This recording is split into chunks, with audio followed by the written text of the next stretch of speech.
Indian cricket കണ്ട എക്കാലത്തെയും മികച്ച ഓൾറൗണ്ടർമാരിൽ ഒരാളാണ് യുവരാജ് സിംഗ്.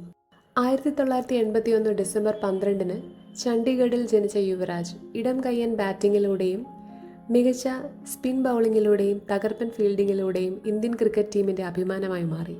2000 കെനിയയ്ക്കെതിരെ ഏകദിന ക്രിക്കറ്റിൽ അരങ്ങേറ്റം കുറിച്ച യുവരാജ് പിന്നീട് ഇന്ത്യൻ ടീമിന്റെ അവിഭാജ്യ ഘടകമായി മാറി.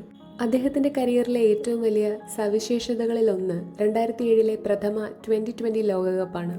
ഇംഗ്ലണ്ടിനെതിരെ സ്റ്റുവർട്ട് ബ്രോഡിന്റെ ഒരു ഓവറിൽ തുടർച്ചയായി 6 സിക്സറുകൾ പറത്തി യുവരാജ് ചരിത്രം സൃഷ്ടിച്ചു. ആ ലോകകപ്പ് ഇന്ത്യ നേടുന്നതിൽ അദ്ദേഹം നിർണായക പങ്ക് വഹിച്ചു.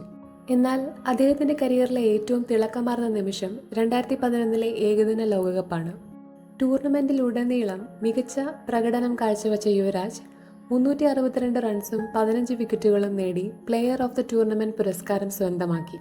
ക്യാൻസർ രോഗത്തോട് പൊരുതി ആ രോഗത്തിൽ നിന്ന് മുക്തി നേടി കളിക്കളത്തിലേക്ക് തിരിച്ചു വന്ന അദ്ദേഹത്തിന്റെ ജീവിതം നിരവധി പേർക്ക് പ്രചോദനമാണ്.